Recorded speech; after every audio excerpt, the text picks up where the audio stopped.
I'm going to be totally honest with you guys. Covering the WNBA as of late has become more like a chore than it is something enjoyable for me, because we haven't been able to talk about hoops, like talk about basketball, talk about teams and free agency, all of those things because of these CBA negotiations. And honestly, I kind of feel like a broken record updating you on the CBA thing.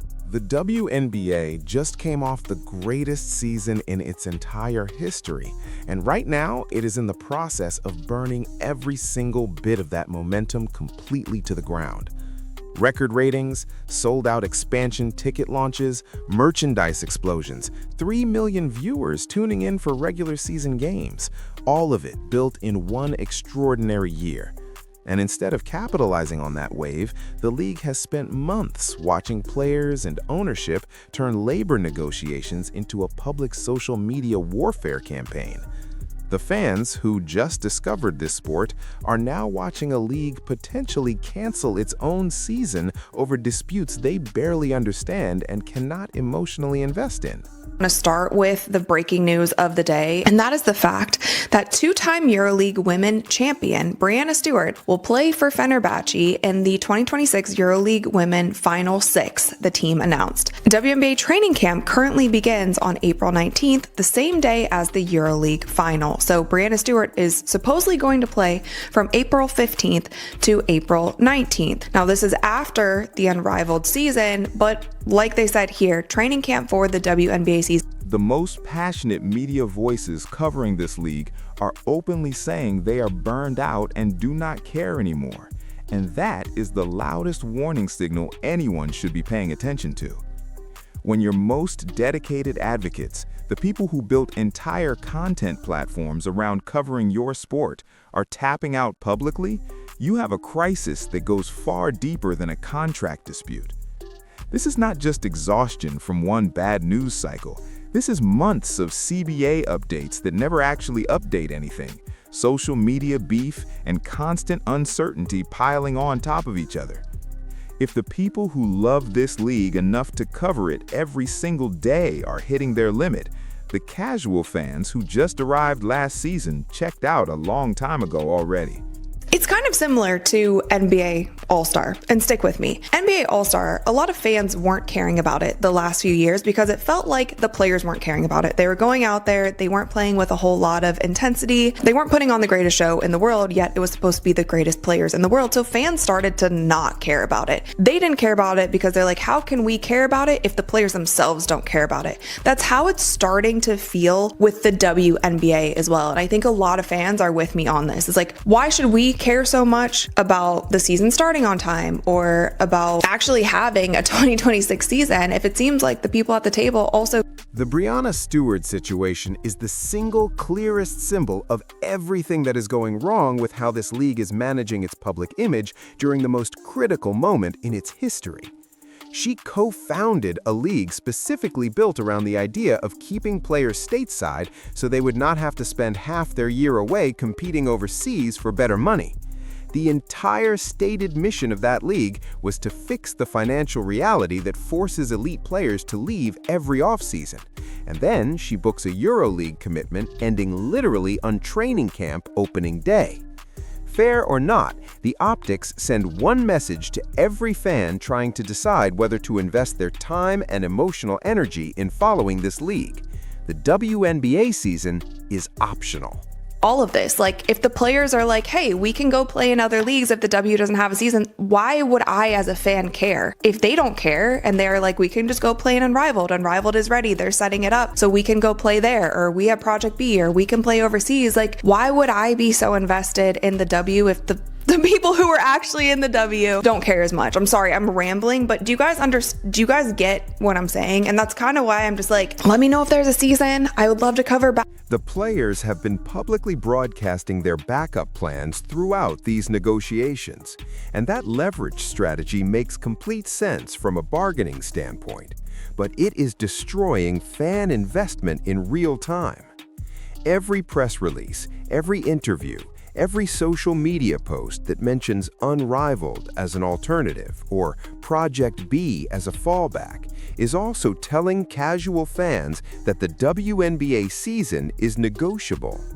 You cannot build a growing fan base around ambivalence, and you absolutely cannot grow television ratings when your own players are publicly discussing what they will do if the season does not happen.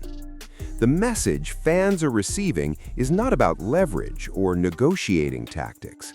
The message they are receiving is that the people who play this sport are not sure it is worth saving. It's funny because I would expect this. Like, everybody who's so shocked that they would put something out like this, like, why are you shocked? This is the WNBA, the WNBPA has done this for the past 6 to 8 months. Like, why would you expect something different? Like, you're actually the crazy one if you expected something different. This has kind of been their ammo throughout all of it. Do I think it's professional? No. Do I think it moves the conversation forward at all? No, but like, that's just kind of been what they do. So they did it again on Valentine's. The Valentine's Day social media post from the Players Association was not shocking because of what it said. It was exhausting because it was completely predictable from 8 months of the same playbook. Passive-aggressive graphics, veiled shots at ownership, public pressure campaigns disguised as fun holiday content. This has been the communication strategy since negotiations began, and it has not moved anything forward once. The roses are red post and the situationship reference were not bold moves. They were more of the same approach that has been running since the summer and has produced zero additional goodwill. Professional leagues do not get built on Instagram clapbacks, and nobody at the negotiating table is changing their position because of a Valentine's Day graphic posted to social media. He said we're getting awfully close to the 11th hour when it comes to bargaining. And he also said that he's not ready to set a drop dead date. But what I'd love to accomplish is putting pressure on everybody. And when he was asked about it, there was no optimism in his response. Like, it seems like he has been hearing what's going on. He's not necessarily at the table, but at the same time, like, the NBA is doing a million things. Adam Silver stood in front of reporters during NBA All-Star Weekend and said the WNBA negotiations are getting awfully close to the 11th hour, and there was not a single trace of optimism in his voice. He refused to set a deadline and said he wants to put pressure on everybody involved, which is the most diplomatically measured way a commissioner can say that he is genuinely worried about the outcome. This is a man who runs one of the most profitable sports leagues on the planet and who is generally careful and reassuring in his public statements about league health and direction. When Adam Silver speaks cautiously and without confidence about a league under his umbrella, that is not a routine press conference answer. That is a red flag that everyone should take seriously. Training camp is supposed to open on April 19th, and that date is less than 2 months away, with no agreement signed, no visible progress in negotiations, and no public indication that either side is close. There is no CBA deal, no timeline for resolution, no optimism from the commissioner, and no sign that the owners have moved significantly on the revenue sharing structure that players have been fighting for. The players have options and have said so publicly. Overseas leagues are ready, unrivaled infrastructure exists, Project B has been prepared, and owners appear equally comfortable waiting without major concessions.